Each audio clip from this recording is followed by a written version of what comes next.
자, 초림 예수님의 사역은 뭐냐?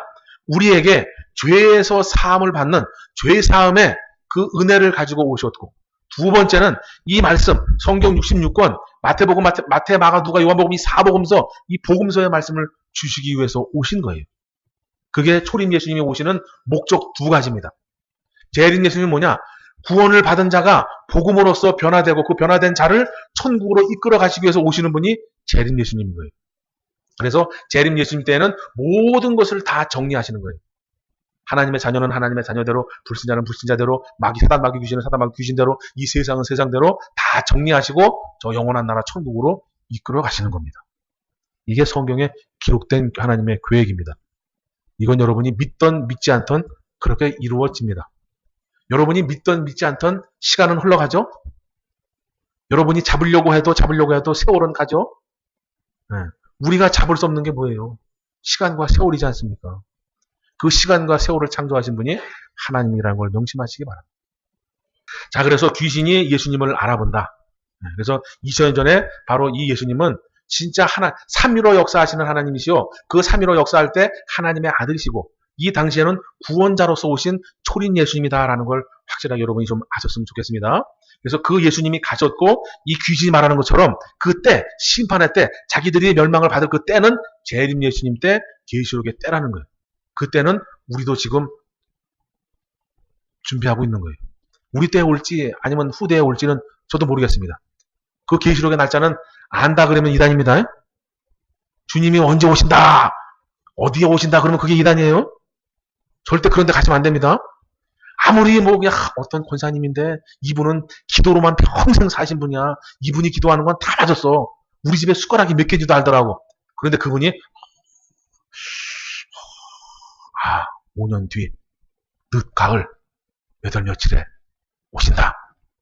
그러면 어떻게 해야 되는지 아십니까? 딱 4글자로만 말하시면 돼요. 4글자. 그리고 그 사람이랑 상종 안 하시면 됩니다. 뭐라 하면 돼요? 놀고 있네. 이러시면 돼요. 아시겠죠? 네. 우리 주님도 모른다 그랬어요. 우리 주님도.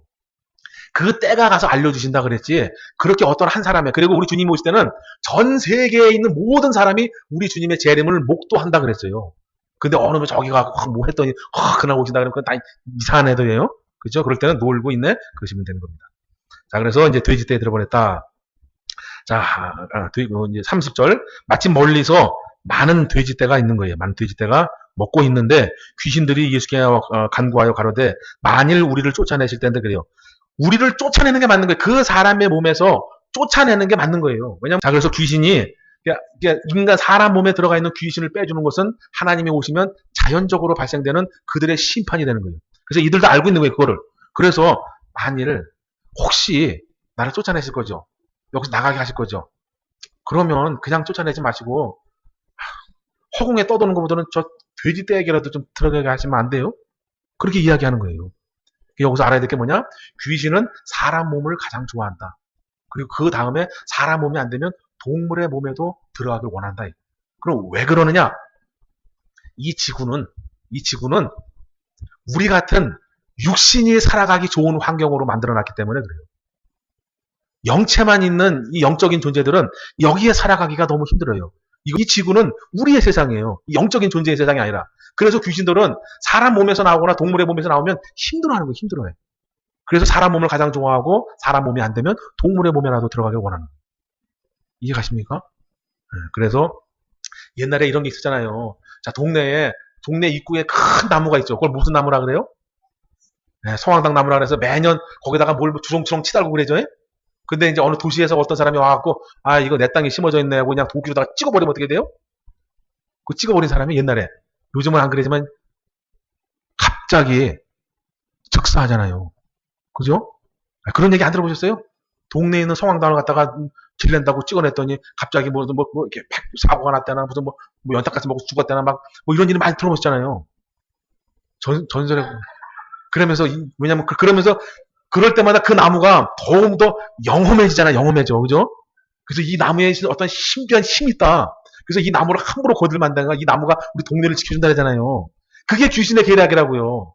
그러면서 그 나무가 마치 무슨 엄청난 능력이 있는 것처럼 하는 거예요. 그런데 사람들이 그걸 믿고 있단 말이에요. 그런데 그 나무를 쳤어요. 근데 아무 일도 안 일어나면 그 나무가 영적인 능력이 없죠. 그래서 그 나무 친 사람을 귀신이 가지고 발을 거는 거예요. 잘 운전하고 가다가 갑자기 졸리게 하고, 그걸 안 못 보이게 하고, 그래서 사고가 나게 하고, 무슨 어떤 사건, 사고가 생겨서, 거봐라! 저 나무를 쳐서 제가 저렇게 죽었다. 그래서 그 나무에 더 현혹되고 유혹돼서 하나님을 못 만나고 이상한 미신과 우상과 이런 쪽으로 가게 하는 거다, 이거예요. 그게 귀신의 계략인 거예요. 근데 우리는 그거를 수백 년, 수천 년 동안 해오다 보니까 그게 진짜인 것 같지. 그래서 귀신들은 우리의 생각을 조금씩 바로바로 바꿔서 주님을 못 만나게 한다, 못 만나게 한다. 그래서 때는 귀신이 어느 때가 되면 심판이 임하는 걸 안다. 그래서 우리 역시도 초림 예수님의 때가 있고 재림 예수님의 때가 있다는 걸 분명히 인지하시고 깨달으셔서 잘 대비하고 준비하시기 바랍니다. 자, 한 가지만 더 말씀을 드리면 이 귀신이 이제 이 사람입니다. 이 두 사람의 입장이에요. 도대체 이 두 사람은 어떻게 귀신을 쫓아냈을까요? 어떻게 귀신이 나갔을까요? 왜냐하면 나에게도 귀신이 들어올 수 있는 경우도 생기겠지만 내가 귀신의 속임수에 넘어가서 잘못된 선택과 잘못된 판단을 할 수 있잖아요. 그러니까 귀신의 지배를 당하는 건 아니지만 귀신의 속삭임에 나도 놀림을 당할 수 있다 이거예요. 그럼 나도 마찬가지로 이 귀신이 이 사람이 귀신을 쫓아낸 것처럼 나도 그것을 쫓아내야 된다 이거예요. 귀신에게 자유로워져서 하나님의 은혜를 입어야 되는데 이 귀신 들린 사람은 어떻게 귀신을 쫓아냈을까요? 귀신 들린 사람이 어떻게 이 귀신을 몰아낼 수 있었냐, 쫓아낼 수 있었냐? 예수님 앞에 나와서 그래요. 예수님을 만나기 전에, 예수님 앞에 나오기 전에는 계속 그 무덤에서 포악한 짓을 일삼고 살았어요. 다 벗고 있어도 창피한지도 모르고. 그 엄청난 쇠사슬도 그냥 막 끊어버리고. 막 사람들에게 피해를 주고 그렇게 살아왔어요. 그런데 이 귀신 들린 자가 예수님 앞에 나오고 예수님을 만나게 되니 귀신이 자연스럽게 떠나가게 되는 거예요. 즉 귀신은 우리 인간을 두려워하지 않아요. 귀신은 예수님, 자기를 심판하실 그 심판주를 두려워하고 떠는 거예요.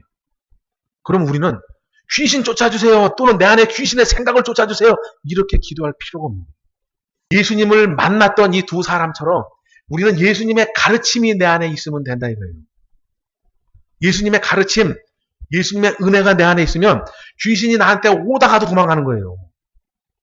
이해가십니까? 그 첫 번째가 뭐냐? 우리 주님은 죄를 사하시는 능력을 갖고 계시는 거예요. 죄 사함의 능력. 그래서 우리가 주님 앞에 나와서 또는 교회 앞에 나와서 또는 어떤 골방에서 하나님 앞에 전심으로 회개를 하면 귀신이 떠나가게 돼 있는 거예요. 귀신이 제일 좋아하는 게 죄고 귀신이 제일 싫어하는 게 회개인 거예요. 이해하십니까? 자, 여러분 두 가지 케이스가 있어요. 여기 깨끗한 유리잔에 이쪽에도 유리잔, 이쪽에도 유리잔이 이렇게 있습니다. 근데 여기는 먹물이 들어있어요. 여기는 이렇게 맑은 물이 들어있고, 자, 이 먹물에다가 맑은 물을 얼마나 부어야 이 먹물이 맑은 물이 될까요? 1번 안 해봐서 모르겠다. 2번 이따가 밥 먹고 해보자. 3번 아마 많을걸요? 자, 그럼 이 맑은 물을 시커멓게 하려면 얼마의 먹물이 필요할까요? 이만큼 양이 필요할까요? 한 방울만 돼도 바로 표시가 나죠. 그죠? 바로 그 개념을 이해하시면 돼요. 내가 귀신의 지배를 당하고 있으면 잠깐 회개했다고 해서 자유로워지는 게 아니에요. 금방 귀신에게 또 돌아가고 금방 또 그릇된 생각을 하고 원망하고 불평하고 짜증내고 근심하고 걱정하고 염려하고 이렇게 되는 거예요. 그런데 이 회개의 시간과 회개의 질과 회개에 대한 큰 뜨거운 믿음이 차고 넘치면 죄가 조금이라도 들어왔을 때 그걸 내가 바로 인식하고 느끼게 되는 거예요. 그래서 제가 회개가 중요하다라고 말씀드리지만 그보다 더 중요한 건 뭐냐? 회개의 삶이 중요하다는 삶. 회개의 삶, 죄에서 벗어나는 삶을 살 때 그때 죄가 조금이라도 들어와야 내가 이건 아니지. 내가 왜 이랬지? 그러면서 그때마다 그걸 물리치고 대적하게 되는 겁니다. 그걸 깨어있다라는 게 깨어있다. 할렐루야. 그래서 이 귀신 들린 사람이 귀신을 쫓아낼 수 있었던 건 자기의 힘이 아니라 예수님 앞에 나왔다 이게 나와. 그래서 예수님께서 그 귀신을 물리쳐 주신다. 그럼 우리는 지금 예수님 앞에 어떻게 나아가느냐? 예수님의 구원의 소식에 죄사함의 은혜에 복음의 그 능력 안에 나아가면 우리 안에 있는 귀신과 또는 귀신의 생각이 물리쳐 나간다 이거예요. 그래서 귀신 쫓아주세요 이것이 아니라 우리가 예수님 앞에 나아가서 참된 예수님을 만나고 참 복음을 내 안에 적용시켜서 살아가시면 되겠다라는 거예요. 다른 복음서에 보면은 돼지가 2,000마리 정도 됐다 그래요. 그러니까 두 사람 몸에 2,000마리나 되는 귀신이 들어가 있었다라는 게 한 사람당 1,000마리씩 들어가 있던 거죠. 그래서 그 이야기는 뭐냐? 반대로 보면 귀신은 얼마든지 형태를 바꿀 수 있고 형체를 바꿀 수 있다라는 거예요. 그래서 두 사람에게 1000마리씩 1000마리씩 2000마리가 들어갔다. 그 귀신이 바다에 들어가서 몰살했다. 근데 여기서 이제 34절에 요 하나만 설명드리고 마치도록 하겠습니다. 자, 이 귀신 들린 사람 두 사람이 누군가의 가족이겠죠? 그죠? 누군가의 친척이고 누군가의 가족이고 누군가의 형제고 누군가의 아들 딸일 거 아니에요. 그죠? 그러면 이렇게 고생하던 사람이 귀신이 나갔으면 좋은 겁니까? 안 좋은 겁니까? 그죠? 또 반대로 가족이 아니고 친척이 아닐지라도 저 귀신 때문에 그곳을 지나칠 수 없어서 내가 늘 고생했는데 이제는 그 귀신이 없으니 나도 자유로워진 거잖아요. 그죠? 그럼 도움을 받은 거죠. 그럼 좋은 일입니까? 아닙니까? 두 사람에게서 귀신이 나간 건 경사 중에 경사예요. 그런데 그 경사를 목격한 이 동네 사람들은 어떻게 했습니까? 잔치를 벌였습니까? 예수님 가세요 그랬습니까? 예수님 가라 그랬는데 왜? 자신들의 돼지떼가 바다에 들어가서 죽었거든요. 그러니까 내 사랑하는 가족의 자유함, 내 형제의 자유함, 내 동네 주민의 자유함, 이건 중요하지 않은 거예요. 내가 피해를 보면 형제도 싫고 가족도 싫고 주민도 싫고 예수님도 싫은 거예요. 그래서 여기서 우리가 무엇을 할 수 있느냐? 과연 나의 신앙은 주님을 바라보는 신앙이냐? 주님을 바라보는 것 같은데 뭘 쥐고 있는 신앙이냐? 이거란 얘기예요. 그 쥐고 있는 걸 빼앗기니까 예수님을 가라. 자, 그래서 오늘은 맨 마지막 구절은 뭐냐? 이 사람들은 동네 사람들이겠지만 우리 역시도 이걸 통해서 뭘 배워야 되느냐? 내가 주님을 더 사랑하는지 형제를 더 사랑하는지 아니면 돈을 더 사랑하는지 요거를 잘 분별했으면 좋겠다. 주님을 사랑하고 형제를 사랑하고 말씀을 사랑하면 우리가 하나님의 은혜 가운데 흘러가지만 내가 돈을 의지하고 돈을 사랑하게 되면 결국은 그것이 손해가 왔을 때 주님을 버리고 원망하고 불평하게 된다 이거예요. 그래서 우리 그러지 말고 돈도 있어야 되는 건 알지만 주님을 더 의지하고 살아가자. 그래서 주님이 주시는 물질로 채워가자. 이런 이야기.